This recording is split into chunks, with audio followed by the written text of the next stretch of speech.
Astro idea YouTube නාලිකාව හරහා ඔයාගේ උපන් ලග්නයට මේ මාසයේ සිදුවන ග්‍රහ ගෝචරයන් බලපාන ආකාරය ජ්‍යොතිෂානුකූලව ඉදිරිපත් කරන්න බලාපොරොත්තු වෙනවා. විශේෂයෙන් මේ වීඩියෝවේදී ඔයා ඔක්තෝබර් මාසය තුළදී සැලකිලිමත් විය යුතු කරුණු පිළිබඳ කෙටියෙන් ඉදිරිපත් කරන්න බලාපොරොත්තු වෙනවා.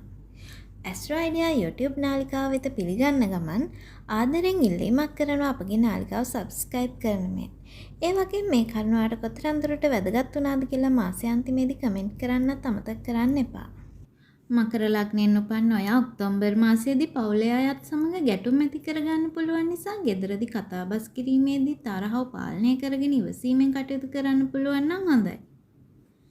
සමහර විට මේ මාසයේදී ඔබගේ මව රැක බලා ගන්න වැඩි අවධානයක් වගේම කාලය යොමු කරන්න ඉඩ තියෙනවා.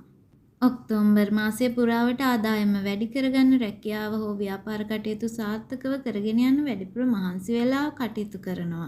ඔයා අලුත් ප්‍රොජෙක්ට් එකක් ප්‍රොමෝෂන් එකක් පිළිගැනීමක් බලාපොරොත්තු වෙන හිටියනම් ඒ දේවල් ලැබෙන්න වාසනාව තියෙනවා. මාසයේ පුරාවට ස්ථාවර ආදායමක් ලැබීමේ හැකියාව තියෙනවා. ඔයා මුදල් ආයෝජනය කරන්න බලාපොරොත්තු වෙමින් ඉන්නව නම් දීර්ඝකාලීන ප්‍රතිලාභ ලබාගත හැකි ඉතිරි කිරීම වලට හොඳයි. නමුත් ක්ෂණික ලාභ ලබා දෙන කෙටි කාලින ආයෝජන සුදුසු නැහැ.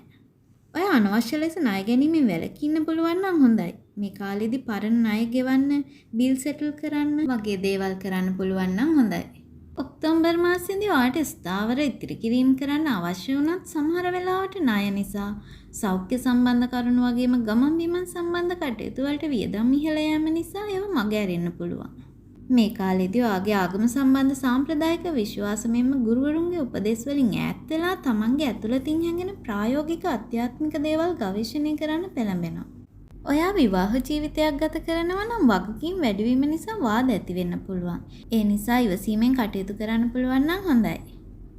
ඔයාගේ සෞඛ්‍ය තත්ත්වය ගත්තාම ඔක්තෝබර් මාසයේදී මානසික පීඩනය වගේම නිසි නිින්දක් නොලැබීම නිසා ගැටලු ඇති වෙන්න පුළුවන්. ඒ නිසා පෝෂ්‍ය පදාර්ථ බහුල ආහාර ලබා ගන්න, නිසි විවේකයක් ලබා ගන්න උත්සාහ කරන්න.